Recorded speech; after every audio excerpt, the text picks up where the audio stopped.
भैया इसमें इंडिया को इंटरफेयर करके किसी भी हाल में ईरान को स्टेबल करना जरूरी है, क्योंकि अगर ईरान गया तो हमारे लिए तेल महंगा हो जाएगा, 150 रुपया लीटर हो जाएगा। दूसरा, अगर ईरान गया तो सेंट्रल एशिया में घुसने का रास्ता बंद है। क्या आप नाटो जैसे संस्था होनी चाहिए? नहीं होनी चाहिए। तो ज़बरदस्ती है, गुंडई है नाटो कि हम गुंडई बना के रखेंगे। अमेरिका ईरान में ज़्यादा उलझेगा, चाइना इसी का फ़ायदा उठा के ताइवान पर हमला कर देगा।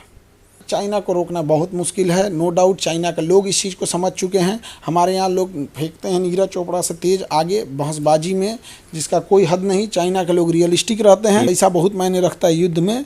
युद्ध पैसे पे ही लड़ा जाता है। एक तोप का गोला 45 से 40 लाख का आएगा, 300 करोड़ की एक मिसाइल आएगी, उसकी इकोनॉमी तबाह हो गई है। और हम लोग ज़्यादा ईरान के फेवर में जाएंगे तो उधर से इजराइल नाराज़ होगा, इधर से सऊदी अरब भी नाराज़ हो जाएगा। अमेरिका करना चाहेगा तो कर देगा, कोई नहीं बचा सकता है। और ये हम लोग गलतफहमी में है, हम लोग गलतफहमी में है कि अमेरिका चढ़ा रहा है, हमला कर रहा है। इसके पीछे सबसे बड़ा सऊदी अरब है। और इधर गाजा जो मारा गया है तो इसमें अरब का वैल्यू डाउन हुआ है और ईरान का वर्चस्व एक नए लीडर के रूप में उभरा है। उधर तुर्की एक नए लीडर के रूप में उभरा है का वर्चस्व की। अरब हमेशा सऊदी से कंट्रोल होना चाहिए, ये गड़बड़ हो रहा है। किम जोंग उल चीन का पपेट है। चीन वही नीति अपनाता है जो अमेरिका अपनाता है। अरब देश की मजबूरी है अमेरिका का गुण गाना, वरना एक फोन जाएगा अमेरिका से इजराइल को, इजराइल कौम नक्शा किधर हथिया लेगा पता नहीं। मेरे साथ खान सर हैं और आप सब जानते हैं, और शायद ही देश का कोई मीडिया हाउस हो जहां इनका इंटरव्यू नहीं चला है। आज नेशनल दस्तक पर भी खान सर हैं। थैंक यू, आप समय दिए, शुक्रिया। और मतलब कैसे सफ़र की शुरुआत हुई? आज तो आप सबको जानता है, ये सफ़र कहाँ से शुरू हुआ? देखिए, इसका कोई नहीं जान रहा होता है। हम आपको जब पहली बार हम आपसे बात किए थे तो आपको एक बात बोले थे कि आप पीठ पर बैग टांग के जब पत्रकारिता कर रहे थे, हम उस समय भी आपको जान रहे थे। तो शायद आपको ना पता होता, लेकिन हम आपको उस समय भी जान रहे थे जब आप एक शुरुआती दौर में थे। आज से 5-7 साल पहले की बात है ये, 2014। हाँ, उस समय तक की।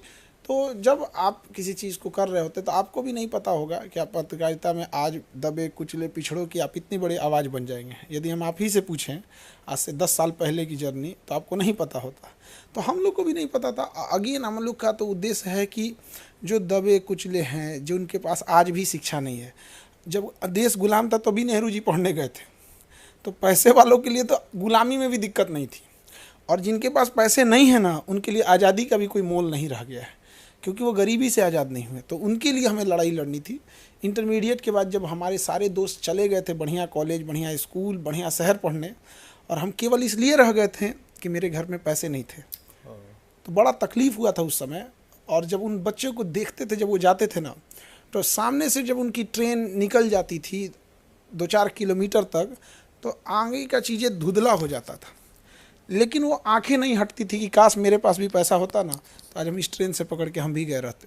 तो जब हमें मौका मिला तो हमने भी यही सोचा था कि हमारे पास गरीब से गरीब बच्चे को लिए हम हिम्मत रहेंगे। और आज भी हिंदुस्तान के कहीं भी जाइएगा ना, तो एक गरीब को एक उम्मीद रहता है कि मेरे खान सर हैं। सुनिए, 200 रुपया आपकी फ़ी है? 200 रुपये बहुत है, उसमें 18% सरकार का GST है 200 में, और उसके बाद जो बच गया ना, उसमें 30% इनकम टैक्स है।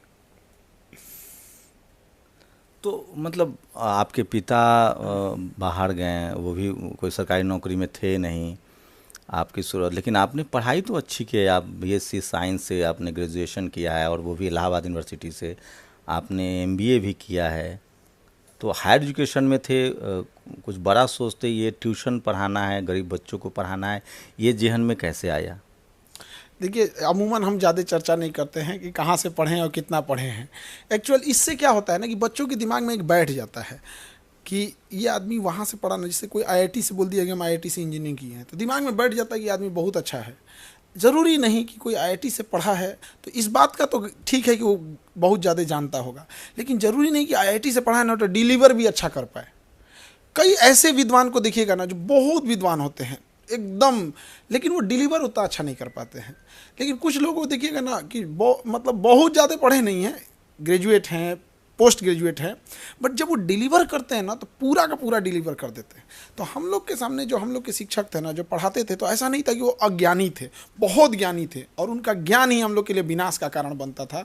उनको बुझे भी नहीं करता था कि भैया हम लोग ज्ञानी नहीं है, भैया आप ज्ञानी हैं। तो हमारे पास जब कोई विद्यार्थी बैठता है तो हम एकदम उनको एकदम जीरो मान के चलते हैं कि ये बच्चे को कुछ नहीं आता है, इवन कि माइनस में है, लेकिन उसके बाद भी उसको हमारे क्लास खत्म होने के बाद कोई बच्चा ये नहीं कह सकता है कि मतलब हमको समझ में नहीं आया। एक बच्चा कह रहा था, सर अब हम अपने भैंसियों को लाएंगे। हम क्या हुआ? तो कह रहा सर हम पढ़ लिए ना तो भैंसियों पढ़ लेगी, गारंटी है।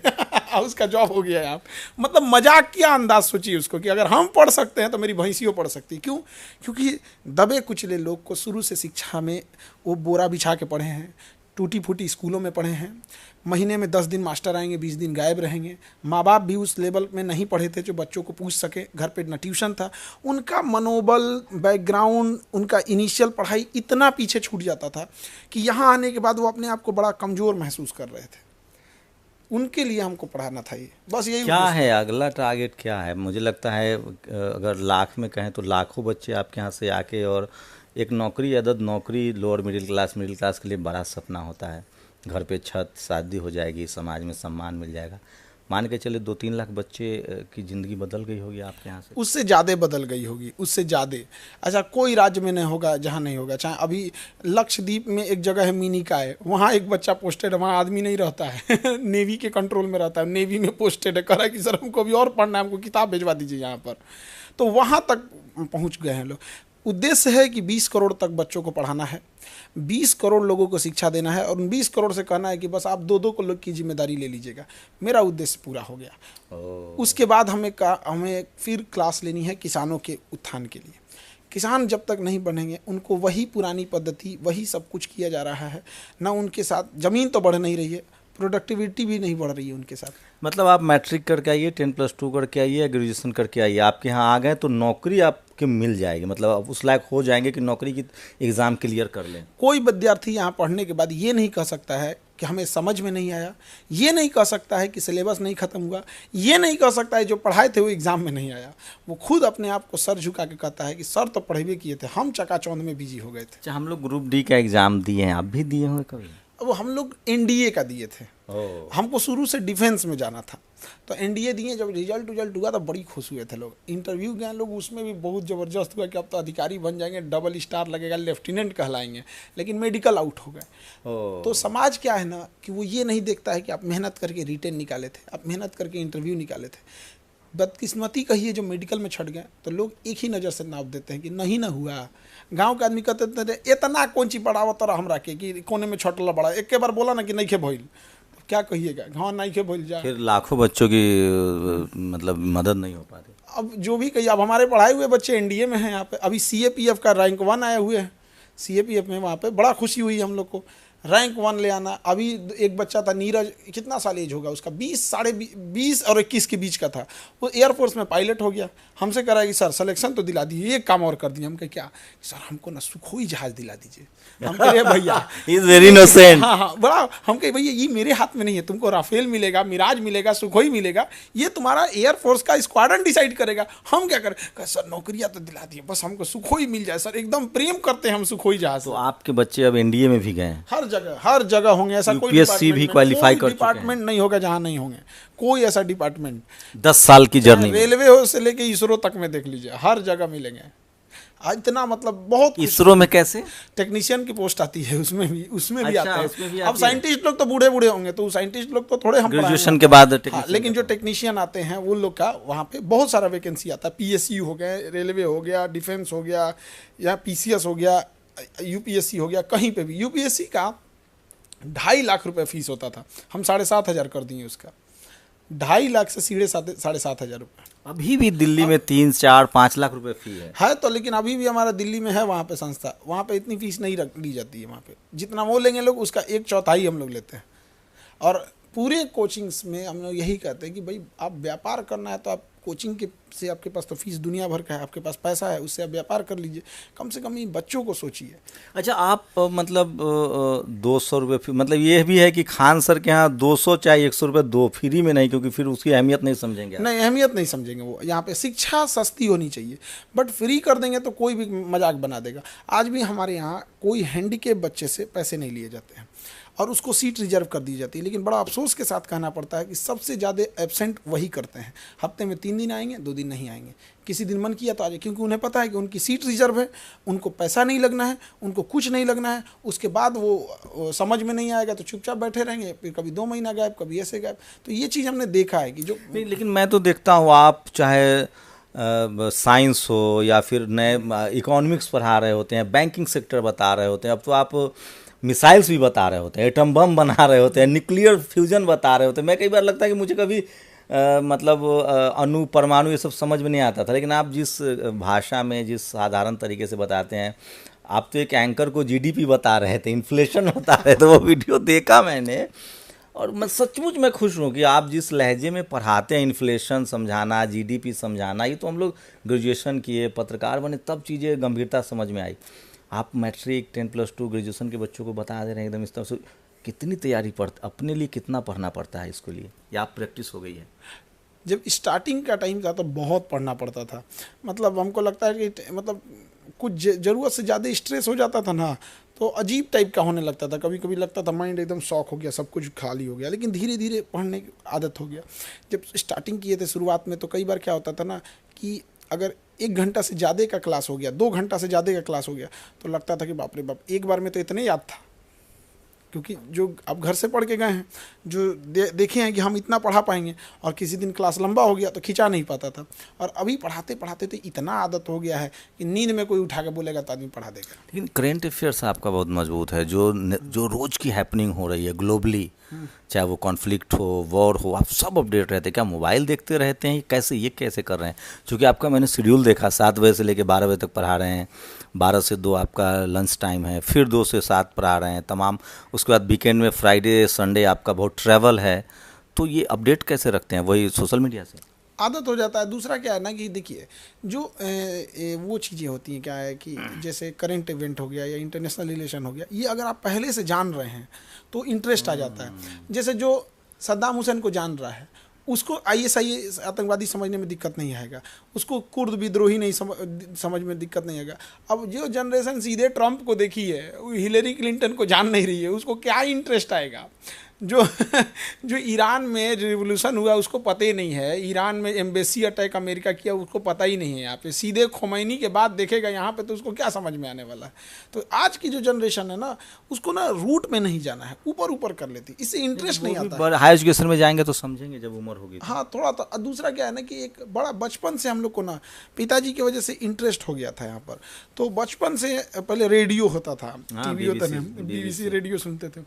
तो घर में हम और पिताजी बड़ा साइज का रेडियो, बहुत बड़ा होता था, उसमें ना हाँ, और उसको ना एंटीना 2 हाथ का होता था वहाँ पे, उसको सुनते थे लोग। मर्फी था या फिलिप्स था? 2 ही रेडियो। हाँ, उसी समय 2 ही तो रेडियो चलते थे। साइकिल हीरो या A1 एटलस, महंगा हरकुलस का एटलस आता था, हमारे पास वही था, इसलिए हमारी कंपनी उस समय ना साइकिल में जिसके पास रेंजर साइकिल है ना, वो तो VIP समझिए, BMW है वो। हाँ, साइकिल का BMW था, ऐसे वाला हैंडल ना, मतलब वो मिडिल क्लास है भाई।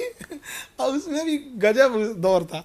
आजकल के दौर में बच्चों को देखते हैं, जितनी चीज़ें आसानी से उनके पास उपलब्ध हो जा रही है और जितने संसाधन हैं उनके पास, उसका वो लोग यूज़ करना चाहिए। लेकिन अब मुझे कुछ सीरियस आप सोचिए, अब आप टीवी चैनल्स को, सारे पत्रकारों को इंटरव्यू देते हैं। अभी गल्फ वॉर चल रहा है, आप ईरान और जो भारत में जो जिस तरह से काम होना चाहिए था साइंस को लेकर, टेक्नोलॉजी को, आजकल AI का ज़माना है, ड्रोन्स आपके पास नहीं है, रोबोट नहीं है, आपके पास 5th जनरेशन 4th जनरेशन का आपके पास फाइटर प्लेन नहीं है, तो आप सर्वाइव करेंगे? ये सब बच्चे साइंस डाल रहे हैं आप बच्चों के दिमाग में। इतना बड़ा बात बोल रहे हैं, ये बताइए हमारे आप प्रधानमंत्री बच्चों को डाल रहे हैं सब बात दिमाग में। ये सब बात छोड़िए, हमारे प्रधानमंत्री लाल किला पे जब झंडा फहराने जाते हैं तो विदेशी गाड़ी में जा रहे हैं। तो सागिन, हाँ। तो विदेशी गाड़ी में जा रहे हैं। अरे भैया, आपके पास NSG कमांडो लगे हैं वहाँ पे, आप सिक्योरिटी का 20 और लेयर लगवा दीजिए, स्पेशल कस्टमाइज करके टाटा को बोलिए मजबूत गाड़ी बनाएगा, वो double triple layer bullet proof करा दीजिए आप। लेकिन एटलीस्ट जिस दिन 26 जनवरी को जा रहे हैं उस दिन राष्ट्र को संबोधित करने जा रहे हैं, अपने देश के गाड़ी से जाइए। तो क्या वजह देख रहे हैं? कोई एआई नहीं आ रहा है, कोई मस्क नहीं हो रहा है यहाँ, कोई कोई मतलब रूपक मर्डोक नहीं हो रहा है यहाँ, एलन मस्क नहीं हो रहा है, कोई बेजोस नहीं हो रहा है। हम कुछ कर नहीं, चाहे अमेजन हो, टेस्ला हो, BYD हो, कहीं देखिए हम लोग नहीं कर पा रहे हैं। सच्चाई तो देखिए, यही है। हमारे यहाँ जब कोई बच्चा कहाँ कमी रह जा रही है? हमारे यहाँ जब कोई बच्चा मैट्रिक पास होता है, 10th पास करता है, तो सबसे पहले उसकी जिम्मेदारी होती है इंजीनियरिंग मेडिकल करो, क्या करो ताकि तुम अपने पैरों पे खड़ा होना, क्योंकि उसको सबसे पहले ज़रूरी है फाइनेंशियल स्टेब्लिशमेंट।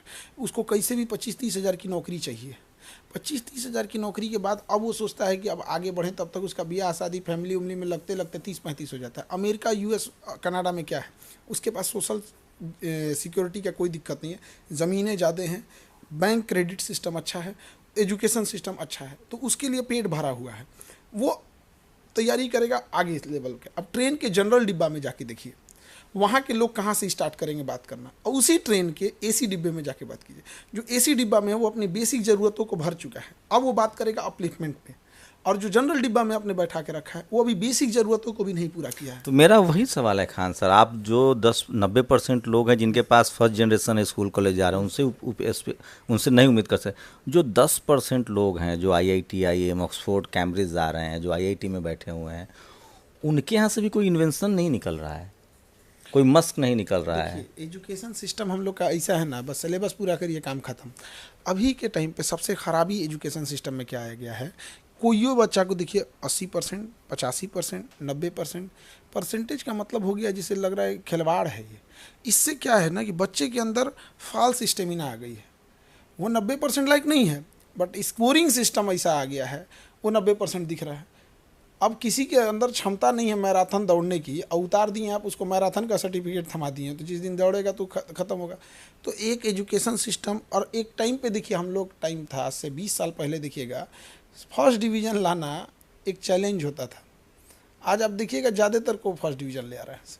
एजुकेशन में प्रैक्टिबिलिटी की कमी जा रही है, स्किल की कमी होती जा रही है, और जब भी कोई जगह एक डेवलप होता है ना तो वहाँ इनोवेशन होता है। मैं फिर वही आ रहा हूँ, एक बार और आपसे सवाल कर रहा हूँ। जो ये सब उनके लिए मैं मान लेता हूँ जो फर्स्ट जनरेशन है, मैं कह रहा हूँ जो 3-3, 4 जनरेशन से UPSC क्वालिफाइड हैं, IIT में है, IIM में है, उनके यहाँ से भी कोई बच्चा इस तरह के नहीं निकल रहा है। कोई सुंदर पिचाई, सत्या नडेला नहीं निकल रहा है जो भारत में इस तरह से कोई नया इन्वेंशन करे, सर्विस सेक्टर में बड़ा चेंज करे। देखिए, ऐसा नहीं है कि हमारे यहाँ निकल नहीं रहे हैं, हमारे यहाँ भी विप्रो है, हमारे यहाँ भी TCS है, ये चीज़ें हैं, बट अकॉर्डिंग टू जनसंख्या जो है ना, जो उसका रेशियो देखेंगे वो बहुत कम है, बहुत ज़्यादा कम है। दूसरा, इकोसिस्टम हम लोगों ने नहीं दिया। हमारे यहाँ अमीर को दुश्मन समझा जाता है, अगर कोई गलती से अमीर हो गया ना या बड़ा कैपिटलिस्ट हो गया तो उसके पीछे लोग पड़ जाएंगे। लेकिन अगर वही फॉरेन में देखेंगे वहाँ ऐसा नहीं है, वहाँ कैपिटलिज्म बहुत ज़्यादा है। लेकिन भारत के कैपिटलिस्ट वही हल्दी, धनिया, नमक बेच रहे हैं, या अमेरिका से या चाइना से माल खरीद के यहाँ 100 में खरीदेंगे, 200 में बेच रहे हैं। वो इन्वेस्ट नहीं कर रहे न्यू रिसर्च पर। वो लोग का R&D उनको लिए लगता है ना, रिसर्च एंड डेवलपमेंट फालतू का पैसा है, उनको ये लगता है। उनको लगता है कि किसी भी चीज़ को हम असेंबली लाइन बैठाएं और एक एडवर्टाइजमेंट, उनके लिए 2 खर्च है, असेंबली लाइन करें, कहीं गांव से उठा लें। अब जैसे जोमेटो का है, कहीं से छोला, कहीं से भटूरा, कहीं से चटनी उठा के ढकेल दी आपके दुआरी। मैं इसलिए सवाल पूछ रहा हूँ क्योंकि आप मैं आपके सारे इंटरव्यू सुनता रहता हूँ, हो सकता है मैं देख रहा हूँ कि यहाँ जैसे तमाम कंपनियाँ हैं, एक भी मैन्युफैक्चरिंग नहीं है। मैन्युफैक्चरिंग में भी असेंबल है, इनका अपना कोई थिंक टैंक नहीं है, कोई नया इन्वेंशन नहीं है। यहाँ तक कि हम गीजर लगा रहे हैं, AC लगा रहे हैं, सारा मैन्युफैक्चरिंग जर्मनी का है, टेक्नोलॉजी भी जर्मनी या चाइना या अमेरिका का है। हम सिर्फ खरीदार बन गए हैं। तो आप चूँकि बहुत सोचते बहुत हैं, ग्लोबली आपका एजुकेशन पर काम है, तो हमारा कॉरपोरेट बिल्कुल पुश्तैनी धंधे में है, नए चीज़ों के लिए तैयार नहीं है। ना फाइनेंशियल रिस्क भी नहीं लेते हैं, उसका एक रीज़न भी है। हमारे लिए ना फाइनेंशियल कौन खड़ा होता है। सपोज कीजिए आपके पास कोई आइडिया है, आप उसका जब प्रोटोटाइप बनाइएगा तो ज़रूरी नहीं कि वो प्रोटोटाइप एकदम फाइन बने, आपके अपनी पूंजी से वो प्रोटोटाइप का पैसा खत्म हो जाएगा। आप किसी चीज़ का इनोवेशन करने जाइएगा तो जितना आपकी पूंजी है ना वो खर्चा हो जाएगा उसी में। अब बैंक आपको लोन नहीं देंगे, जो चल रहा है उसको देंगे। एक टाइम था इलॉन मस्क की कंपनी बैंकरप्ट हो रही थी, उसे बैंक लोन ने दिया, फिर उसका एक प्रोजेक्ट सक्सेस हुआ, तब जाके आज दुनिया का सबसे रईस इंसानों में गिना जाता है। हमारे यहाँ ऐसा कोई नहीं करेगा। तो हम लोग के यहाँ ये जो फाइनेंशियल रिस्क जो है वो बड़ा कम है। दूसरा, NPA रेशियो बढ़ते जा रहा है, और कई ऐसे लोग हैं लोन को ना इनकम समझ के बैठे हुए हैं। में, तो थोड़ा इधर से भी ऐसा भी गलती है कि सब लोग को मौका नहीं मिल रहा है, कुछ सिलेक्टेड लोग, जैसे बम्बैया फिल्में फ्लॉप हो रही है, दक्षिण भारत की फिल्में हिट हो रही है क्योंकि वहाँ नए लोग आ रहे हैं, नई कहानियाँ हैं। जैसे टीचर्स बहुत थे, लेकिन एक खान सर आते हैं ग्रास रूट से, उनकी भाषा अलग है, उनका तरीका अलग है, जिससे लोग कनेक्ट करता है। कहीं ना कहीं लगता है कि ग्रास रूट लोगों को, जैसे अब आपको तीरंदाज चाहिए तो आपको आदिवासियों को लाना पड़ेगा, आपको ओलंपिक में मेडल चाहिए तो जो खेत में मजदूर हैं उनके बच्चे को लाना पड़ेगा। कहीं ना कहीं जो डिस्क्रिमिनेशन है, कास्ट बेस्ड डिस्क्रिमिनेशन, सबके लिए जो इक्वल अपॉर्चुनिटी नहीं है। कॉलेज यूनिवर्सिटी में कोई चला भी गया तो आपको ड्रॉप आउट होना है, आपको ह्यूमिलिएट करता है, ये सब वजह बहुत बेसिक अंतर है। जैसे मान के चलिए आपने ओलंपिक की बात की, किसी को शूटिंग करना है, उसको लाइसेंस देने में 2 साल लगा देगा। अब कोई बच्चा शूटिंग में ठीक है, 19 साल के एज में अब जाएगा अपना लाइसेंस ले आने के लिए, उसका 23 साल से पहले लाइसेंस नहीं होगा, 2-2.5 साल लगा दिया, वहाँ हो गया। यहाँ पे कोई बच्चा अगर जिसके यहाँ नदी नहीं है, तालाब नहीं है, उसके यहाँ ऐसा कोई व्यवस्था नहीं है कि तैराकी सीख सके यहाँ, तो स्कूलों में जिम्नास्टिक और ये सब चीज़ की कोई व्यवस्था नहीं है। हमारे यहाँ ये सब चीज़ें बहुत गड़बड़ हो गई हैं। उसका एक रीज़न भी है, कैपिटल नहीं है, पूंजी नहीं है, कहाँ ले आइएगा। पहले सरकारी स्कूल सबसे ज़्यादा बिलियनियर आपके देश में पॉपुलेशन के हिसाब से देखिए, सबसे ज़्यादा टैक्स वही दे रहे हैं यहाँ पे। तो जो बच्चे जो गांव लेवल पे हैं, जो सरकारी स्कूल में पढ़ रहे हैं, उनको बिलियनियर से क्या है। देहात में कहावत कहा जाता है, बेल पाके तो कौआ के का फुटबे ना करे, तो फुटबे ना करेगा उससे। अब कोई बिलियनियर बन के अब जाके लंदन शिफ्ट हो जाए तो उसमें हम लोग को क्या मिलेगा, कितने बिलियनियर छोड़ संतुष्टि दिए। है आपको कि आप उन लोगों को कम से कम सरकारी एक आदर्श सरकारी नौकरी दिलवा पा रहे हैं, एक सोशल चेंज भी इसको आप समझ सकते हैं? देखिए, जिसके घर कुछ नहीं है उसके घर एक 30-40 हज़ार की नौकरी आ जाएगी, उसके लिए बहुत है। एक यहाँ लड़की पढ़ती थी, 2021 की बात बता रहे हैं, उसके घर में मतलब उसके पिताजी किसी दूसरे की दुकान पे, कपड़े की दुकान पे वो वर्कर थे, वो दिखाते रहते थे। तो उसका भी जॉब हो गया यहाँ पे, उसको 90,000 के आसपास सैलरी आया। वो जब आई तो उसके चेहरे पे वो खुशी था ना, क्योंकि यहाँ जब उसको पैसे नहीं था तो हम उसको बोले थे कि तुम होम ट्यूशन पढ़ा लो। 1-1.5 महीने वो भटकी थी, कहाँ पढ़ाएं कहाँ नहीं पढ़ाएं, फिर एक जगह मिल गया तो बेचारी पढ़ाई करेगी। सर रेंट तो निकल जाता है, 2 टाइम की जगह 1 के टाइम खा लेते हैं, किसी दिन 2 टाइम खा लेते हैं, किसी दिन 1 टाइम खा लेते हैं। मतलब आज 2 टाइम खाएगी तो कल 1 टाइम खाएगी। जब उसके अकाउंट में 90,000 सैलरी आएगा तो 90,000 बिलियनियर के लिए कुछ नहीं है। लेकिन जिस घर में ये सोचना था कि आज 2 टाइम कल 1 टाइम, उसके लिए 90,000 का वैल्यू सोचिए क्या होता होगा। ये बड़ी चीज़ है। तो ये जो क्या कुछ प्लान भी सोचा है आपने? ट्यूशन पढ़ा रहे हैं, इसमें बड़ा अचीवमेंट है आपका, बड़ा नाम है, कुछ आगे कुछ और नया, कुछ विस्फोटक, कुछ धमाकेदार? इन्हीं लोग को आगे और बढ़ाना है। दूसरा क्या है, वर्टिकल्स में जैसे क्या है कि जो बच्चों का सिलेबस कंप्लीट हो गया है, अब उनके लिए वैकेंसीज लेट हैं या किसी कारणवश 1-1.5 साल लेट हो रहा है, तो अब पैरेलल उनको कुछ स्किल हम लोग सिखाएंगे जिससे कि वो अपने पैरों पे थोड़ा बहुत खड़े हो सके। और उसके आगे अगर किसी को स्किल में ही आगे बढ़ना है तो उसमें आगे बढ़ जाए, अदरवाइज में या कोई कॉम्पिटिटिव एग्जाम। कोई एजुकेशन में आप अपना यूनिवर्सिटी, आजकल तो अब सब मेडिकल इंजीनियरिंग, चूँकि आपका जो विजन है, विजनरी लोग हैं आप बड़ा बदलाव ला सकते हो। कोई कॉलेज यूनिवर्सिटी जो बड़े लेवल पे इन्वेंशन के लिए काम करे, रिसर्च के लिए काम करे। आप तो राष्ट्रवादी भी बहुत हैं, युद्ध को लेकर बहुत सारे क्लियर परसेप्शन है आप।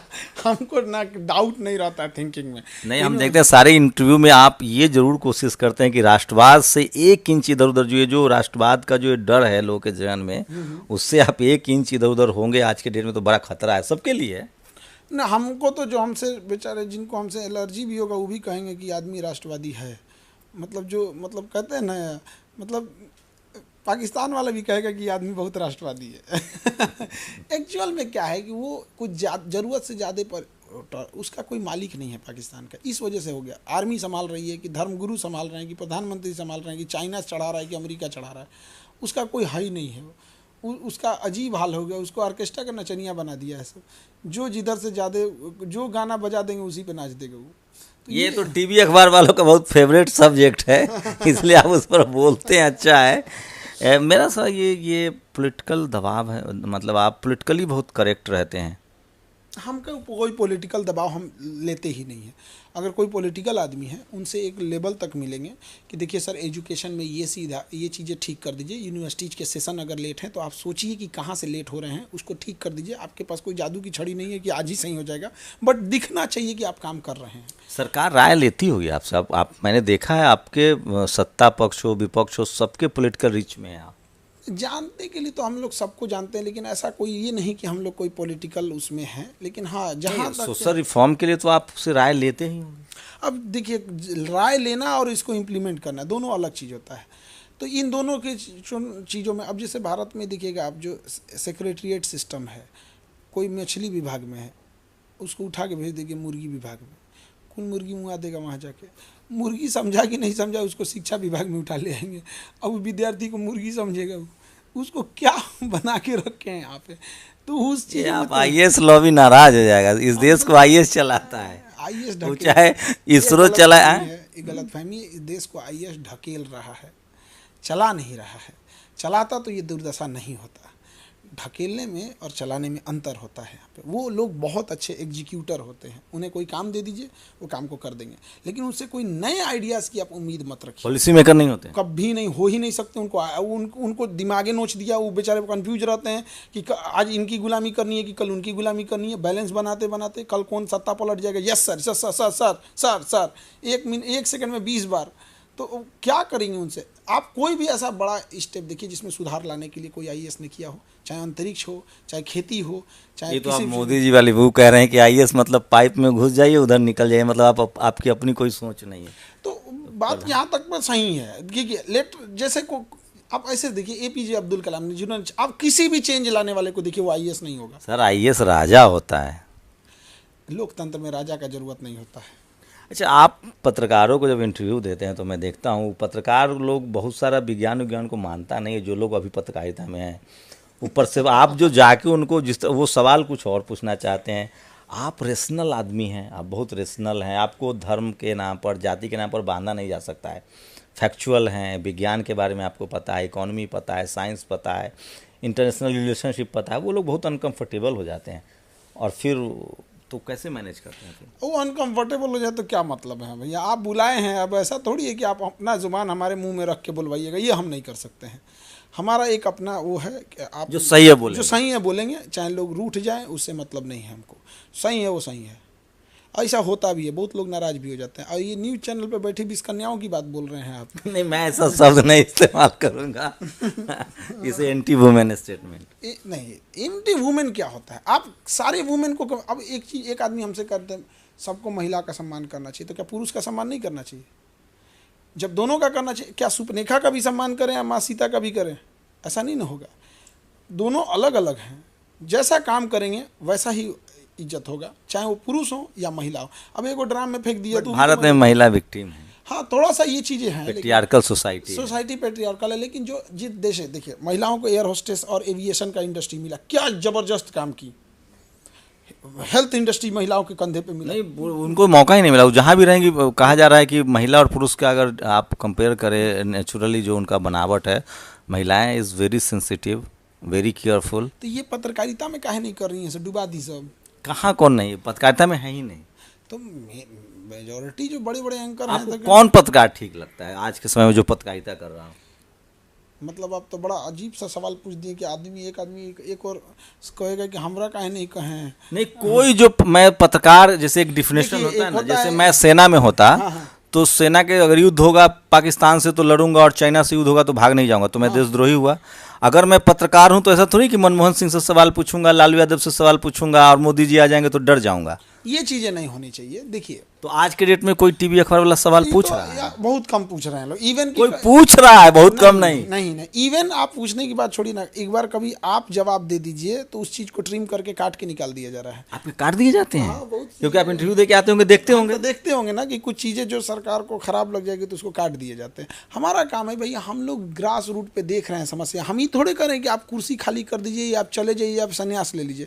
आपके पास पावर है, आपके पास सत्ता है, आपके पास संसाधन है, आप इसे थोड़ा सा सुधार कर दीजिए। जैसे हम सिंपल सी बात करते हैं, बिहार में बाढ़, ये बाढ़ राज्य सरकार कभी नहीं रोक सकती, केंद्र सरकार रोक पाएगी, क्योंकि इसके लिए नेपाल में 3 बांध बनाने पड़ेंगे। अभी क्या है, नेपाल में 1 बांध है। वो रिस्क नहीं लेता है कि अगर इसको ज़्यादा पानी रोकेंगे तो टूट के फेंका जाएगा। एक पत्रकार आपको कह रहा था, उसने सवाल पूछा बिहार में अच्छा मुख्यमंत्री कौन? आपने कहा सबके अपने अपने काम है, आप बहुत पॉलिटिकल करेक्ट रहते हैं। उसने कह दिया आप तीनों को साध रहे हैं, बहुत तंज भी करते हैं। उन लोग का, वो किसी खास आदमी का नाम लेके सुनना चाहते हैं तो हम कैसे बोलते? लालू यादव को जब बिहार मिला था तो रहने लायक बिहार था। हाँ, यहाँ तब 2 ही लोग रहते थे, एक हायर कास्ट के लोग, बाकी जानवर। जिसको मन मार दो, जिसको मन गाली दो। तो जिस इंसान के पास जो समस्या रहेगी वही ना देखेगा। अभी अगर हमारे पास कपड़े नहीं है तो पहले कपड़ा देखेंगे, भूख लगी है तो भूख लगी रहेगी, उसके बाद ना हम देखेंगे क्या चीज़ है। उस समय कोई एक्सप्रेसवे भी नहीं बन रहा था, कुछ भी नहीं था वहाँ पे। हाँ, देश में कहीं भी एक्सप्रेसवे नहीं बन रहा वहाँ था। एक गलती हुई थी, इन लोगों ने सोशल रिफॉर्म लाया, इकोनॉमिकल रिफॉर्म का टाइम चल रहा था, लिबरलाइजेशन चल रही थी। बट यहाँ क्या था, अगर सोशल रिफॉर्म नहीं होता तो लिबरलाइजेशन सक्सेस ही नहीं होता। तो ये सोशल रिफॉर्म लाने के चक्कर में कुछ ज़्यादा डिले हो गए। आप ही ने कहा सोशल रिफॉर्म तो भारत में तब भी था जब देश आया था। आप बोले नेहरू जी विदेश पढ़ने जा रहे थे। नहीं, वो सोशल कुछ लोगों के लिए हमेशा सब कुछ था, लेकिन मेजॉरिटी के लिए देखिएगा एक टाइम था जब सबके लिए अलग अलग चैलेंज। जब नीतीश कुमार को सत्ता मिली थी तो खंडहर में था बिहार, और आज भी उनके विरोधी भी दबे अंदाज में ये बात कहते हैं कि नीतीश कुमार ने काम किया है। उनके विरोधी भी दबे अंदाज में ये बात बोलते हैं, काम किया उन्होंने। यहाँ पे बजटें देखिए कैसा है, टैक्सेशन तो हम लोग दे नहीं रहे हैं। कुल ले दे के देखिए 2.5 लाख करोड़ बजट में 50,000 ही आपके पास 50,000 करोड़ पैसा बचता है। उसी 50,000 करोड़ में बाकी तो बजट तो फिक्स हो गया कि सैलरी में जाएगा, ये योजना में जाएगा, ये इसमें चला जाएगा। बजट की भी तो एक समस्या है। बाबा साहब को लेकर आपको जो पता है, आपके क्लासरूम में डाइवर्स होते हैं लोग, हाँ। SC ST OBC general minority सब होते हैं। अब बाबा साहब को लेकर क्या आप मतलब सिर्फ कहने के लिए कहते हैं या आपको लगता है कि ही डिड सुपर्ब, और वो एक ऐसे आदमी थे जो मॉडर्न आधुनिक Bharat, constitutional, women rights, equality, fraternity, he is a global person, symbol of knowledge. देखिए उनके अंदर सब कुछ अच्छा है। एक चीज़ जो है जो हम लोग नहीं अपना पाते हैं बाबा साहब की, आप गौर कीजिएगा, उनके अंदर ताकत थी, नॉलेज था, सब कुछ था। लेकिन अगर जब उनके साथ भेदभाव होता था ना, तो उनके वो फाइट नहीं करते थे, वो उस चीज़ को आभास दिला देते थे लेकिन उसमें इन्वॉल्व नहीं होते थे। फिर वो अपने काम पे लग जाते थे और अपनी बुलंदी को इतनी ऊंचाई पे ले गए, इतनी ऊंचाई पे ले गए कि वो जो उनके ऊपर थूकते थे ना, उनको आभास हो गया कि आसमान के ऊपर थूकेंगे तो खुद के ऊपर आके पड़ जाएगा। आज की जनरेशन के सामने क्या है, अगर उनको कोई कुछ बात बोल दे रहा है तो अपने मेन लक्ष्य को भूल कर इसमें भटकते चले जा रहे हैं। बाबा साहब में ये नहीं था, वो जवाब देते थे तुरंत और बड़ा शालीनता से जवाब देते थे और बड़ा गहराई तक चोट लगता था। उसके बाद वो अपने पठन पाठन सामाजिक सुधार में लग जाते थे। क्योंकि कई बार क्या होता है ना कि जो फर्स्ट लाइन ऑफ एजुकेशन वाले होते हैं ना, उनको डाइवर्ट करना बड़ा ईजी होता है। कोई केस कर दीजिए, कोई अपशब्द बोल दीजिए, उसमें एक हफ्ता वो डिस्टर्ब रहेगा, ये करेगा। आजकल की जनरेशन जो देख रहे हैं ना, उनमें ये चीज़ें बहुत हो गई है। जातीय हिंसा इस देश की सच्चाई है, जाति पर आजकल कम्युनल वायलेंस बहुत बढ़ा है। आप अल्पसंख्यक समाज से आते हैं, कभी ऐसा थ्रेट फील होता है? Sometimes you feel scared actually? देखिए सोशल मीडिया जो है ना, चीज़ों को कब किधर क्या घुमा देगा ना, ये बड़ा डेंजरस हो गया है। और इसमें ना, इस सोशल मीडिया को अगर नहीं कंट्रोल किया जाएगा तो ये पता नहीं देश को कहाँ लेके चला जाएगा, कुछ नहीं कहा जा सकता है। नहीं, आप चूँकि बिहार में हैं, बिहार तो बहुत बेहतर प्लेस है, हम जानते हैं। यहाँ कास्टिज्म भी बहुत खत्म हुआ है, यहाँ कम्युनल वायलेंस के लिए कोई स्पेस नहीं है। बट आप देश भर में मूव करते हैं तो कभी कभी आपको फील होता है कि as a Muslims sometimes you feel scared कि अभी जो हालात, अभी देश में हर तरह के लोग रहते हैं, तो आप अच्छे लोगों को इग्नोर नहीं कर सकते हैं। अच्छे लोगों की खराबी क्या है कि वो शांत रहते हैं, और खराब आप मुझे आप फील करते हैं यस नो घम, तो क्या लगा जिनके साथ कम्युनल वायलेंस हो रहा है सब बुरे लोग हैं? नहीं, ऐसा नहीं है। ये वहाँ की गवर्नमेंट का फेल्योर है जहाँ हो रहा है। हमारा बिहार है, यहाँ कोई कम्युनल वायलेंस करके देखे, नीतीश कुमार टांग देंगे, चाहे वो किसी भी पार्टी से जुड़ा हो। मेरा सवाल था कि कहीं आप आउट ऑफ स्टेट जाते हैं तो यू फील स्केयर्ड समटाइम्स? ऐसा लगता है हमको ऐसा नहीं। आप इतने सेंसिटिव हैं, ग्लोबली आप चीज़ों को कंसीडर करते हैं, जेहन में तो आता होगा लोगों की लिंचिंग हो रही है, यूनिवर्सिटीज़ में लोगों को टारगेट किया जा रहा है रिलीजन की वजह से, लोगों की गिरफ्तारियां हो रही है, हाईली एजुकेटेड लोगों की। वन साइडेड कार्रवाइयाँ जो हो रही हैं ये गलत हैं, लेकिन हमको लेके लोग खुद ही कंफ्यूजन में रहते हैं कि कौन जात का है कौन धर्म का है। तो देखिएगा ना, आपने छुपाया, आप खान सर लिख रहे हैं पहले दिन से। अभी भी लोगों को क्या लगता है, हमारा भी है कि भाई हमको कोई कुछ भी दे गया हम वहाँ पे पढ़ते रहेंगे। अभी देखिए हम वहाँ पे कोई दिन पढ़े थे, अभी एक भाई साहब आए तो रामचरितमानस दे दिए, हम इनको पढ़ेंगे तो अभी कोई कुछ देख, हमको सबके साथ वो रहते हैं, तो हमको ऐसा कुछ नहीं हुआ। एक दबाव है कि बहुत ज़्यादा क्लियरिटी में नहीं बोलना है, न्यूट्रल है रहना है, बैलेंस करना है सोशल पॉलिटिकल इश्यूज। हाँ, ये सारी चीज़ें तो हैं, प्रेशर तो रहती हैं। और हम कई जगह जब मीडिया हाउसेज में गए हैं तो हम फील किए हैं कि हम प्रेशर में नहीं है, बेचारा वो प्रेशर में है कि सर ये बात मत बोलिएगा, ये मत बोलिएगा। हम कहे भैया हम लोग शिक्षक है, या तो तुम सीधे कह दो कि ये बोलना नहीं है, लेकिन ये बचाने वाला काम हम लोग से नहीं होगा। जो क्लियर है वो है, वन साइडेड जो चीज़ें होती हैं ये अच्छी नहीं होती हैं, क्योंकि लोकतंत्र है। फिर वो आप रास्ता दिखाएंगे, कल को उस रास्ते पे कोई दूसरा चलने मैं टीवी का हिस्सा रहा हूँ, टीवी में डाइवर्सिटी नहीं है। अभी सब लोग वही हैं जो कह रहे हैं कि भाई वो विज्ञान को नहीं मानते, वो कह रहे हैं कि धरती नाक के फन पर टिका हुआ है। ये टीवी की सच्चाई है। तो भैया चाहे वो ऑक्सफोर्ड से आए, कैम्ब्रिज से आए, चाहे कैलिफोर्निया से आए। अब धरती नाक के ठोड़ पे टिका है, फन पे टिका है कि धरती चपटा है, ये मानने वालों को आप नहीं समझा सकते हैं। हम लोग को अपना हिसाब से देखना पड़ेगा कि हमारा धरती का क्या काम है, हम इस धरती को क्या दे सकते हैं और कितना इम्प्रूव कर सकते हैं।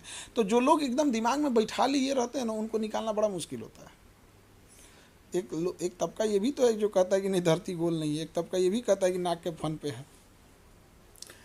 ये जो गरीब लोग हैं जिनकी उम्मीदें हैं आपसे, और बिहार में खासकर चूँकि बिजनेस नहीं है, 90% लोगों के पास रिसोर्स, जाति कास्ट सेंसस हुआ, जनगणना हुआ, ज़मीनें नहीं है, बिजनेस नहीं है, नौकरी एक पहली प्रायोरिटी है। नौकरी होता है, फिर सेकेंड जनरेशन जो है वो अपना बिजनेस भी करेगा, जो भी करना होगा, उसमें आपका बड़ा कंट्रीब्यूशन है। इतना दबाव भी महसूस होता होगा, लोग आपको एक मतलब इसे यू लाइक जस्ट एक भगवान की तरह आपको लोग पूछते हैं, मिलना चाहते हैं, पैर छूना चाहते हैं, तो कैसे हैंडल करते हैं इतना प्रेशर? देखिए, ये हम लोगों को लोग भले मिलना चाहते हैं, पैर छूते हैं, लेकिन एक्चुअल में क्या है कि भारत में जब आप देखिएगा जो गुरु शिष्य की परंपरा रही थी, वो वाली चीज़ों को है। आजकल को तो देखते हैं कि बिजनेस पहले तो अंगूठा काटा जाता था, बेंत से मारा जाता था, लतियाया जाता था जाति देखकर। गुरु शिष्य की परंपरा में हम लोग भी इसी हिंदी पट्टी के हैं। वो एक अब ज़्यादा ट्रांसफर, अब टीचर मार नहीं सकता है, ह्यूमिलिएट नहीं कर सकता। हम लोग को तो कहा जाता था कि तुम बकरिया तुम्हारा चराने का काम था, तुम स्कूल कैसे आ गए बे?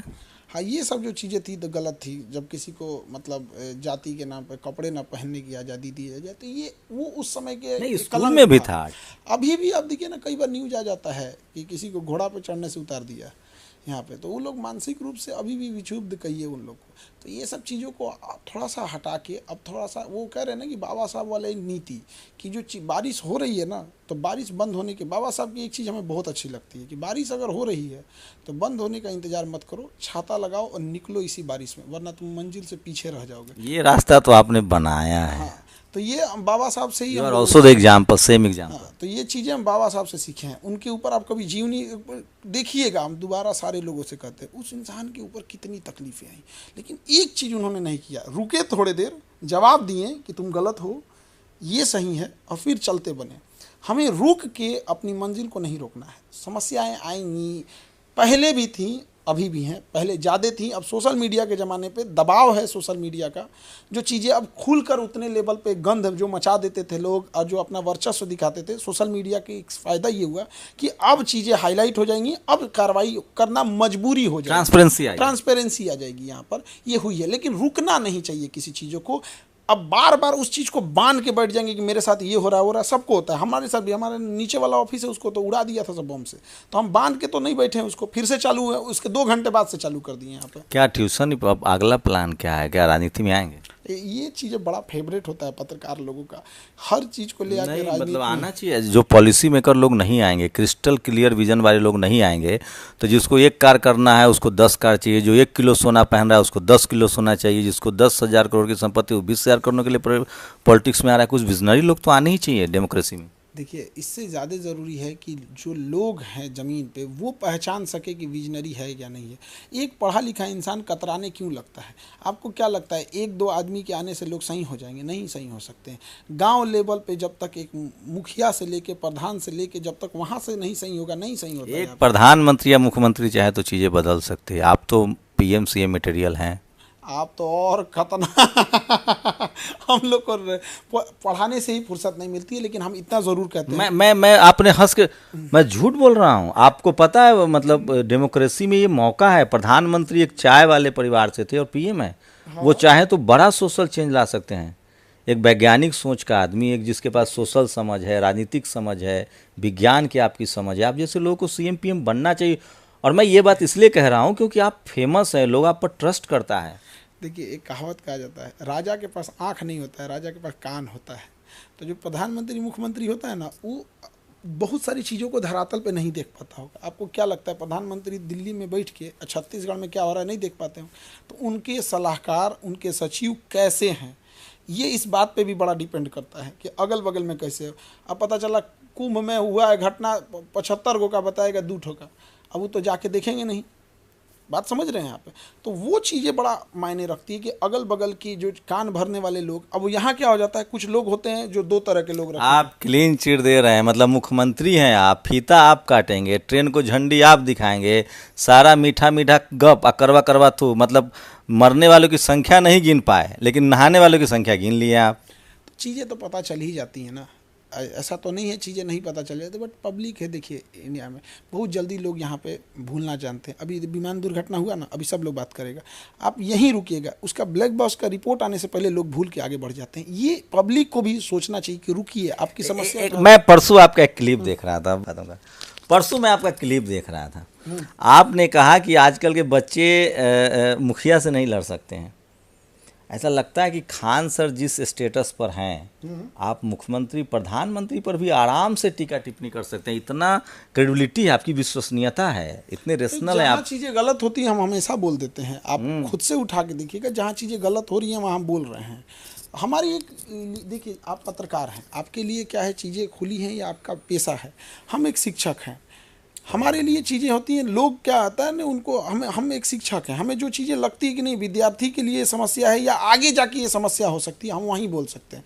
हम एक शिक्षक के लिए क्या होता है ना, कई चीज़ें एक फ्रेम में हो जाती है, जहाँ तक आप बोल सकते हैं वहाँ तक शायद हमें आप उस चीज़ों को समझ सकते हैं। एक शिक्षक के लिए बाउंडेशन हो जाता है चीज़ों को बोलना यहाँ पे, क्योंकि मुख्य चीज़ तो हम लोग का पढ़ाना है कि समझते बहुत महीन है आप सब कुछ, अब इशारों में कहते हैं। हाँ, समझदार लोग के लिए तो इशारा ही काफ़ी होता है। सबसे बढ़िया पत्रकार कौन लगता है आपको, चूँकि आप सबसे ज़्यादा इंटरव्यू देते हैं?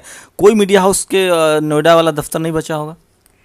ज़्यादातर लोग से, अब हमको खुद ही याद नहीं है कि कितने लोगों को इंटरव्यू दिए होंगे और क्या है, लेकिन हाँ यही है कि पत्रकार वही अच्छा जो अगर मोदी जी से सवाल पूछता है तो मनमोहन सिंह में भी कमियां उसे दिखनी चाहिए। अगर मनमोहन सिंह में कमियां दिख रही हैं तो मोदी जी की भी कमियां दिखनी चाहिए।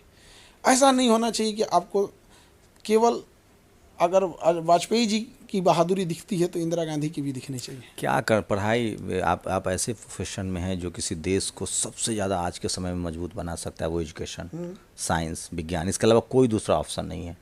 चीन गवाह है हमारे सामने, वो कैसे डेवलप किया। क्या मैसेज देंगे लोग, चूँकि आपको लोग ग्लोबली सुनते हैं, खासकर जो स्टूडेंट है उसको? ये जो चीज़ें हैं ना कि पढ़ाई बहुत कुछ चेंज कर देगा ना, ये चीज़ें बहुत ज़्यादा नहीं है। देखिए एजुकेशन एंड स्किल दोनों अलग चीज़ हैं। चाइना ने कहा कि एजुकेशन वाले अपना एजुकेशन लेते रहिए, स्किल वालों में टांग मत लड़ाइएगा। हमारे देश में क्या है ना कि पढ़ लिख लिया ना तो अपने आप को सुपर ह्यूमन समझ ले रहा है, ऐसा नहीं है। आप अभी भी समझिए, पढ़ाई हर समस्या का समाधान नहीं है। आप गांव में मिलिएगा, अनपढ़ लोगों से मिलिएगा, कितने अच्छे संस्कार में मिलेंगे, आपका दिल खुश हो जाएगा। और हम आपको पीएचडी किए हुए प्रोफेसर और टीचरों से मिला देंगे ना कि आप 5 मिनट बाद उनके पास बैठना नहीं चाहिएगा। तो पढ़ाई सारी समस्याओं का समाधान नहीं है। चीन ने इस चीज़ को 1960 में पहचान लिया था और हमारे यहाँ वो लगता है पढ़ाई एक बेसिक चीज़ है जो आपको आंकड़े, क्या चीज़ें हो रही हैं, क्या अच्छा है, क्या ख़राब है, फ्यूचर में क्या अच्छा हो सकता है, इसको सोचने समझने का आपको सलाहियत दे देता है। लेकिन चाइना ने कहा कि स्किल्ड पे ध्यान दो, ओवरऑल स्किल्ड पे। अगर स्किल्ड रखेंगे तो आपका बिजनेस होगा, बिजनेस से पैसे आएंगे, अगर पैसे आने लगे तो आप अच्छे 5 तो फाइनेंस का सलाहकार रख लेना, तो टेक्नीशियन का रख लेना। तो चाइना का क्लियर कट है, वो भाषणबाजी नहीं करता, वो अभी भी कहता है स्किल पे ध्यान दो। उसके यहाँ स्किल में इंग्लिश बाधा आ रही थी, उसने कहा कि सुनो स्किल ध्यान दो, बिजनेस चल रहा हो, एक ट्रांसलेटर रख लेना। उसके यहाँ देखिएगा राष्ट्रपति के ट्रांसलेटर होता है, वहाँ बिजनेस ऑन करने वाला देखिएगा बहुत बड़ा करोड़ों का बिजनेस है, लेकिन ये नहीं है कि पीएचडी कैले है। उसके बाद चार्टर्ड अकाउंटेंट रख लेगा, मार्केटिंग का एनालिसिस करने वाला रख लेगा। तो एजुकेशन को हम लोगों ने थोप दिया हर चीज़ के ऊपर, हर चीज़ के ऊपर थोप दिया। स्किल को आज भी हमारे यहाँ वैल्यू नहीं दिया जा रहा है। स्किल चाहिए, कमाएंगे कैसे? एजुकेशन आपको समझ देता है, कमाने के लिए कुछ ना कुछ तो चाहिए होता है। हम लोग कैसे बन सकते हैं विकसित राष्ट्र? और क्या जो प्रधानमंत्री कह रहे हैं 47 कह रहे हैं 50, 47 में कहियो विकसित नहीं होगा भारत। क्या करना चाहिए? अभी देखिए लंबा टारगेट नहीं करना चाहिए। सबसे बड़ी चीज़ क्या है कि जो लोग अमीर हैं उनके लिए देश में भी चीज़ें हैं, उनके लिए बढ़िया, अगर वो डोनेशन दे के कहीं जाके पढ़ना चाहते हैं तो भी पढ़ सकते हैं, वो विदेश में भी पढ़ सकते हैं, तो उनके लिए टेंशन छोड़ दीजिए यहाँ पे। बट जो रूट लेवल के लोग हैं, अगर आप उनको एजुकेशन का एक लेवल तक ले जाके स्किल सिखा के अगर उनको बिजनेस नहीं सिखा पाएंगे, तो जो 10% लोग अच्छे निकल चुके हैं उनके टैक्स के पैसा से आप रिसर्च नहीं कर पाएंगे, उसके टैक्स के पैसा से आप देश को आगे नहीं बढ़ा पाएंगे, बल्कि उन्हीं के पैसवा से इनको 5 किलो भात बांटते रह जाएंगे। आप सोचिए कि अगर किसी को, आप सोचिए अगर कोई डॉक्टर है और उसके बेटा को अगर टेटनस का इंजेक्शन लगाना है, वो लाइन में लगल रहे, तो लोग मजाक उड़ेंगे ना, अरे भैया तू डॉक्टर है, तुम्हारे बेटा को इंजेक्शन लगाना है, तुम लाइन में लगल है। और देश में क्या हो रहा है, किसान को 5 किलो अनाज के लिए लाइन में लग रहे हैं। दुर्दशा सोचिए, जो उगाया है ना वो खुदे लाइन में लगल है। आस्था और अंधविश्वास में बारीक महीन जो थी वो खत्म हो रहा है, इस वजह से लोगों को आस्था के नाम पर अंधविश्वास में धकेला जा रहा है। कभी ये चीज़ें ख़त्म पूरी तरह नहीं होंगी, क्योंकि जो लोग अभी भी आंख बंद करके भरोसा रखते हैं उनकी संख्या बड़ी तेज़ी से बढ़ती है, और जो लोग थोड़ा सा साइंटिफिक हो गए उनकी संख्या धीमे बढ़ती है। दूसरी, जो ये अकलोल बकलोल हैं सब ना, ये बोलता बड़ी ज़्यादा है समाज में, और जो समझदार इंसान है वो चुपचाप लग जाता है। और ये कहा भी जाता है कि पृथ्वी को राक्षसों से ज़्यादा नहीं बल्कि महात्माओं के मौन धारण ने क्षति पहुंचा दिया। तो जो अच्छे लोग हैं ना वो बोलबे नहीं भी तो सारे, जो आप इतने फेमस हैं, आप सारे मुद्दों पर अगर आप एक लाइन लेना शुरू करें कि जैसे नोम चोम्स्की अमेरिका में लेते हैं हर लाइन पर, देखिए, तो आप पत्रकार हैं, आप हमेशा बोल सकते हैं। हम एक शिक्षक हैं, हमको पढ़ाने से फुर्सत मिलेगा तो भी बोल सकते हैं। हमारा एक मुख्य दायित्व हम एक शिक्षक का है, हमारा मुख्य दायित्व वो नहीं है जो आज मतलब जो मेन स्ट्रीम ये मीडिया ईरान और इजराइल के कॉन्फ्लिक्ट को कैसे देख रहे हैं? भैया, इसमें इंडिया को इंटरफेयर करके किसी भी हाल में ईरान को स्टेबल करना जरूरी है, क्योंकि अगर ईरान गया तो हमारे लिए तेल महंगा हो जाएगा, 150 रुपया लीटर हो जाएगा, क्योंकि ईरान को ही बीच में बैलेंस करके हम लोग सऊदी अरब से नेगोशिएट करते थे कि भैया तुम्हारा तेल सस्ता, तुम्हारा तेल महंगा। दूसरा, अगर ईरान गया तो सेंट्रल एशिया में घुसने का रास्ता बंद, क्योंकि हम पाकिस्तान की ओर से नहीं जा सकते हैं। तैयारी तो वही है, अमेरिका ने लगभग 600 फाइटर प्लेन डिप्लॉय किया, 2-3 दिन का मामला है, ईरान पर बमबारी करेंगे वो। आज ट्रंप ने कह भी दिया है कि अब मुद्दा ख़त्म करेंगे। देखिए, अब ईरान अलग थलग पड़ गया है, क्योंकि इन लोगों में भी अरब देशों में शिया सुन्नी का इतना वो है, और भारत अभी इस स्थिति में नहीं है कि जाके वहाँ बचा सके। पाकिस्तान वगैरह कोई नहीं बचा पाएगा उसको। तो ये इन लोग की लामबंदी है। आज के इस देश में क्या आप नाटो जैसे संस्था होनी चाहिए? नहीं होनी चाहिए। तो ज़बरदस्ती है, गुंडई है नाटो, कि हम गुंडई बना के रखेंगे। रूस और चाइना ले सकता है इनिशिएटिव, उस तरह से खुल के आएगा जैसे अमेरिका तो नहीं। अगर अमेरिका ईरान में ज़्यादा उलझेगा, चाइना इसी का फ़ायदा उठा के ताइवान पे हमला कर देगा। डिफेंस करेगा, ईरान को बचाएगा? नहीं बचा पाएगा, वो ताइवान को ले लेगा। चाइना ये अपने हथियार को बेचना चाहेगा, हथियार बेचना चाहेगा, लेकिन ईरान खुद ही चाइना बड़ी इकोनॉमी बन जाएगी, अमेरिका और उसमें 10 ट्रिलियन का अंतर। चाइना को रोकना बहुत मुश्किल है, नो डाउट। चाइना के लोग इस चीज़ को समझ चुके हैं। हमारे यहाँ लोग फेंकते हैं नीरज चोपड़ा से तेज आगे बहसबाजी में, जिसका कोई हद नहीं। चाइना के लोग रियलिस्टिक रहते हैं। 300 साल आगे है वो, बहुत। अब उसकी कल्पना क्या कर सकते हैं? हमारे यहाँ एक दिन के रक्षाबंधन का राखी भेज देता है, एक ही दिन रक्षाबंधन मनाया जाता है। सोचिए उनके बिजनेसमैन, उनके मार्केटिंग और कहाँ तक होगा यहाँ पे। तो हमारे यहाँ ना लोग चल रहा है तो चलते देते हैं यहाँ पे, जैसे समोसा में भर के बेच रहे हैं, वही समोसा चल रहा है तो चल रहा है। यहाँ पे इनोवेशन हम लोग यहाँ नहीं करते हैं। हमारे यहाँ टॉर्च था तो ऐसे ऐंठ के जलाइए, फिर वो घिस जाता था तो बंद हो जाता था। चाइना ने टॉर्च लाया, सोलर से भी चार्ज हो जाएगा, इलेक्ट्रिक से भी चार्ज हो जाएगा, चार्जर का तारों अलग से नहीं रखना है, उसी में प्लग दे दिया, उसी में खोल दिया। पब्लिक को कितना सहूलियत हो रहा है ये चाइना ध्यान देता है, हमारे यहाँ नहीं होता ये सब चीज़। भारत पाकिस्तान में जो कुछ हुआ, भारतीय सेना को क्या लगता है आपको मजबूत करने के लिए क्या करने की जरूरत है? सेना की संख्या देखिए, अग्निवीर आपका फेवरेट सब्जेक्ट है। अग्निवीर जैसी जो चीज़ें हैं ये सेना के लिए, मनोबल के लिए अच्छी बात नहीं है। दूसरा, आप समझिए ध्यान से, हम लोग हर जगह ध्यान देते हैं। हम लोग हेल्थ में बहुत काम किए हैं। आज भी दुनिया भर से देश के अच्छे खासे लोग हमारे यहाँ हेल्थ सिस्टम को देखते हैं। भले अलग बात है कि हम दवाइयाँ अच्छा नहीं बना पाते हैं, जेनरिके में रह गए। हम लोग ने इंजीनियरिंग पे ध्यान दिया, सोशल जस्टिस पे भी बहुत हद तक काम किया हम लोग ने बहुत जगह पे काम किया। लेकिन पाकिस्तान ने केवल एक जगह काम किया। हम चांद तक पहुँच गए, वो कश्मीर में घुसने में लगा हुआ है। तो आप अंतर समझिए, मेंटेलिटी क्या है किसी चीज़ों को। तो वो एकदम लिचड़ई पे उतर चुका है। IMF के और वर्ल्ड बैंक के लोन पे देश चल रहा है। उसकी जितनी GDP उससे ज़्यादा चाइना से कर्जा ले रखा है। तो और वहाँ पे रेडिकलाइजेशन अलग लेवल पे है, कोई कुछ बोल देता है, कोई कुछ बोल देता है। हमारी सैन्य शक्ति जो बढ़ेगी, अब हमारा मुकाबला चाइना से है। तो देखिए, हमारा मुकाबला है चाइना से ज़रूर, लेकिन पाकिस्तान जो है वो केवल आप चाइना से लड़ना उतना टफ नहीं है। रीज़न क्या है? चाइना के पास प्रॉक्सी नहीं है। पाकिस्तान के पास क्या है ना, एगो हिजबुल्ला भेज देगा तो कभी कुछ भेज देगा, कभी कुछ भेज मैं देगा। बोल रहा हूँ सेना की मजबूती के लिए क्या मतलब कुछ लोग कह रहे हैं कि जैसे हुमाद काठी करने लगते हैं, वो करना ज़रूरी है। अब रफेल आया तो उसमें नींबू लटका दिए। रफेल बनाना ज़रूरी है या नींबू लटकाना ज़रूरी है? हमारे पास अभी ड्रोन नहीं है, AI ऑपरेटेड फाइटर प्लेन नहीं है। बिल्कुल आप कहें तो हम अभी भी मतलब दुनिया में 6 जनरेशन फाइटर प्लेन बन रहे हैं, हम अभी भी उसको खरीदने की स्थिति, खरीदना चाह रहे हैं। क्या टेक्नोलॉजी पर ध्यान, चूँकि प्रधानमंत्री भी आपके बड़े मुरीद हैं? हम लोग ने इस पे ध्यान ही नहीं दिए शुरू से। हम लोग ने मिसाइल टेक्नोलॉजी पे ध्यान दिया, एविएशन पे ध्यान नहीं दिए। इसलिए देखिएगा दुनिया के जो टॉप मिसाइल होंगे ना वो हमारे पास है, लेकिन एविएशन की जब बात आएगी, ड्रोन, हवाई जहाज, फाइटर प्लेन हो या पैसेंजर प्लेन, इस पे ध्यान ही नहीं दिए। यही वजह है कि जो रिसर्च एंड डेवलपमेंट होना चाहिए था वो नहीं हो पाया। और हमारे पास अभी भी मौका है किसी से पार्टनरशिप करके, जैसे जापान से पार्टनरशिप कर ले, जर्मनी से पार्टनरशिप करके, या फिर अमेरिका से तो पार्टनरशिप कर नहीं सकते, इनकी दुश्मनी है, ठीक है, दोस्ती से ज़्यादा खतरनाक इन सब का होता है। तो ये कब किधर पलट जाएंगे कोई ठीक नहीं होता है। तो हमें पार्टनरशिप करके और उस टेक्नोलॉजी को लेकर रहना चाहिए। ईरान जो कि अगर आप मिडिल ईस्ट की बात करें, अरब लीग की बात करें, तो ईरान टेक्निकली सबसे साउंड कंट्री है। बट क्या पैसा वो से बहुत कमज़ोर है। पैसा बहुत मायने रखता है युद्ध में। युद्ध पैसे पे ही लड़ा जाता है। एक तोप का गोला 45 से 40 लाख का आएगा, 300 करोड़ की एक मिसाइल आएगी, उसकी इकोनॉमी तबाह हो गई है। और हम लोग ज़्यादा ईरान के फेवर में जाएंगे तो उधर से इजराइल नाराज़ होगा, इधर से सऊदी अरब भी नाराज़ हो जाएगा। तो इंटरनेशनल रिलेशन में ना बड़ा फूंक फूंक के कदम रखना पड़ता है। मान ले कि जो सीरिया की हालत हुई है वो ईरान की हालत हुई है। अमेरिका करना चाहेगा तो कर देगा, कोई नहीं बचा सकता है। और ये हम लोग गलतफहमी में है, हम लोग गलतफहमी में है कि अमेरिका चढ़ा रहा है, हमला कर रहा है। इसके पीछे सबसे बड़ा सऊदी अरब है। सऊदी अरब, उसका क्या स्वार्थ है? वर्चस्व कि हम मुस्लिम लीडर के क्या हो जाए, रहनुमा हो जाए।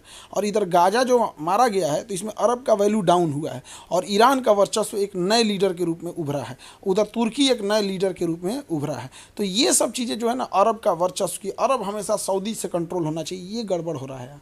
और सऊदी अरब का एक कोई स्टेटमेंट आया नहीं? प्रिंस क्राउन ने कहा है कि हम ईरान को हारते हुए नहीं देखना चाहते हैं। हरा रहे हैं, यही तो बात वही हो गया। हारते हुए नहीं देखना चाहते हैं सुन्नी का मैटर इतना बड़ा है, बहुत बड़ा हो गया। हारते हुए नहीं देखना चाहते हैं तो क्या किया आप? अपना एयर स्पेस दे दीजिए तब इसको आक्रमण करने के लिए। नहीं, लोगों ने तो वो रडार लगा रखा है। 2000 किलोमीटर दूरी है इजराइल और ईरान की, और 7 जगह रडार लगा रखा है। बिल्कुल, और बीच में से इंटरसेप्ट कर लेते हैं और कह रहे हैं कि हम हारते हुए नहीं देखना चाहते। हमारे लिए बस एक ही स्वार्थ है, ईरान हार गया, हमारा पेट्रोल 150 रुपया लीटर चल जाएगा। आपको लगता है ग्लोबली मुस्लिम समाज को लेकर एक मतलब हेट्रेट पैदा करने की कोशिश की जा रही है यूरोप के द्वारा? खासकर अमेरिका, एलन मस्क बोल चुका है पब्लिकली, ट्रंप बार बार बोल चुके हैं। ये तो चीज़ें तो हैं यहाँ पर, और इन लोगों में भी खराबी है। अब तो जो या तो सैनिक तानाशाह मिलेंगे या तो राजतंत्र मिलेगा। आज बताइए 21वीं सदी में राजा बन के घूम रहा है।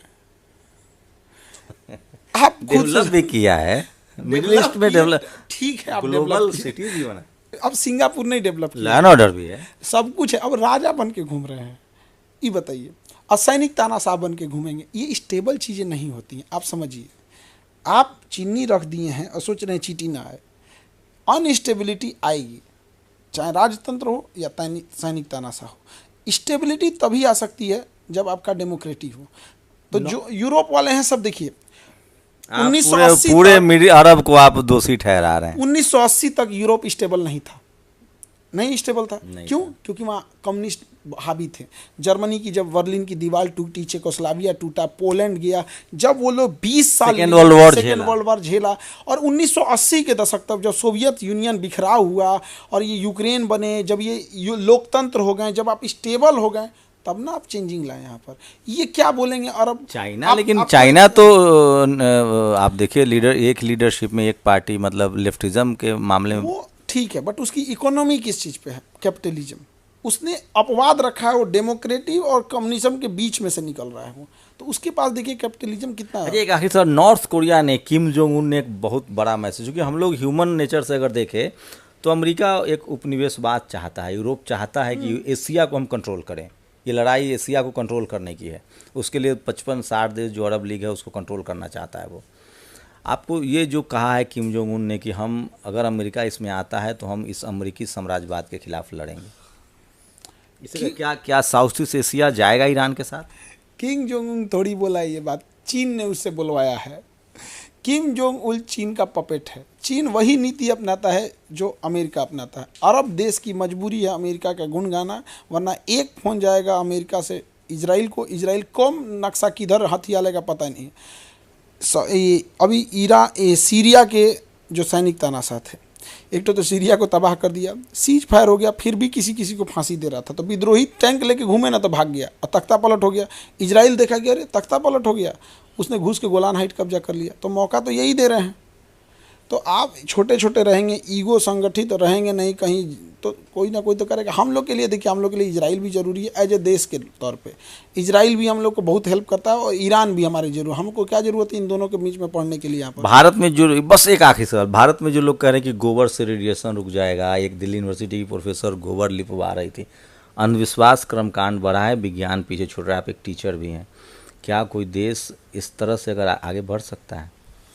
अब ये तो किस बेसिस पे जब ये लोग बोल रहे हैं लोग कि रेडिएशन रुक जाएगा, क्या रुक जाएगा, ये सब चीज़ें अगर शिक्षा जगत से आती हैं तो देखिए पढ़े लिखे लोग इस चीज़ों को समझते हैं। लेकिन अभी भी जो संख्या है ना, जो प्रिंसिपल है दिल्ली यूनिवर्सिटी की, वो भी तो पढ़ी लिखी थी, वो गोबर लिप रही थी कि इससे टेम्परेचर डाउन होगा, और उनके कमरे में एसी लगा है। और इसके एक बड़ा तबका है जो इस बात को मानता है, और वो सब पीएचडी है, कोई कैम्ब्रिज, ऑक्सफोर्ड, कैलिफोर्निया से पढ़ के आया है।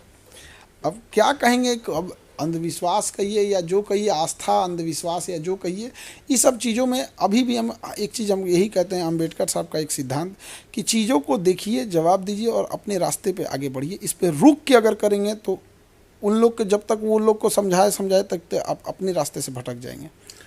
खान सर की इस बात के लिए तारीफ़ करनी होगी, हम ऐसे ही चाहते थे बहुत सारी चीज़ें, क्योंकि ग्लोबली बहुत पढ़ाते हैं, मैं भी इनका ऑनलाइन वीडियोस देखता हूँ। मैं बस ये बताना चाह रहा था, ऐसे टीचर्स की ज़रूरत है। 200 रुपये में कौन पढ़ाता है? और आप अगर बीकर सेक्शन से हैं, गरीब परिवार से हैं, आप पहले परिवार से हैं जो स्कूल कॉलेज जा पाएँ, उनके लिए एक सरकारी नौकरी की क्या अहमियत होती है, ये वही लोग जानते हैं। खान सर उसमें लोगों की मदद कर रहे हैं, हौसला दे रहे हैं, पढ़ा भी रहे हैं, और उनको जिस तरह से इनिशिएट कर रहे हैं, जिस तरह से उनको अप्रिसिएट कर रहे हैं कि आप एक नौकरी तो ले ही सकते हैं। और कह रहे हैं, मेरे हिसाब से 5 लाख लोग, इन्होंने अंदाज़ा तो नहीं दिया, अगर 5 लाख लोग एक इंस्टीट्यूट से नौकरी पा ले रहे हैं तो इसके लिए आपको तारीफ़ करनी होगी, बड़ी बात है। और अब एक बड़ा चेहरा है, लोग इनको सुनते हैं। कुछ बातें हैं जिस पर बाद में बात होगी, कुछ मजबूरियां होती है, लेकिन जो काम कर रहे हैं वो एक देश निर्माण के लिए, समाज निर्माण के लिए सुलझे हुए आदमी हैं। सब कुछ पता है इनको, लेकिन कुछ मजबूरियां हैं। ऐसे लोग समय आने पर सही के साथ खड़े भी होते हैं। पूरी बातचीत पर आप लोग अपनी राय जरूर दीजिए। और आपके यहाँ भी कोई बच्चा है जो नौकरी करना चाहता है, सरकारी नौकरी की तैयारी कर रहा है, तो 200 रुपये में खान सर की क्लासेज जरूर लगवाइए, चाहे करंट अफेयर्स हो, सोशल साइंस हो, जनरल साइंस हो। और सबसे बड़ी बात जो मुझे प्रभावित करती है, इनके क्लासरूम में बच्चे बेहतर इंसान भी बन रहे हैं। पेट्रियार्कल के खिलाफ, इक्वालिटी के खिलाफ, इक्वालिटी के लिए, फ्रेटर्निटी के लिए लगातार बोलते रहते हैं। ऐसे टीचरों की ज़रूरत है जो कम से कम हर इशू पर बोले, वोकल हो। आप लोग अपनी राय जरूर दीजिए। शंभू कुमार सिंह, नेशनल दस्तक, पटना। नेशनल दस्तक की आपसे गुजारिश है कि अगर इसको बचाना चाहते हैं तो नेशनल दस्तक को सब्सक्राइब करने के लिए रेड कलर के सब्सक्राइब बटन को दबाएं, फिर बेल आइकन की घंटी दबाएं। नेशनल दस्तक को बचाने के लिए बहुत जरूरी है कि हर खबर को शेयर करें, लाइक करें, कमेंट जरूर करें।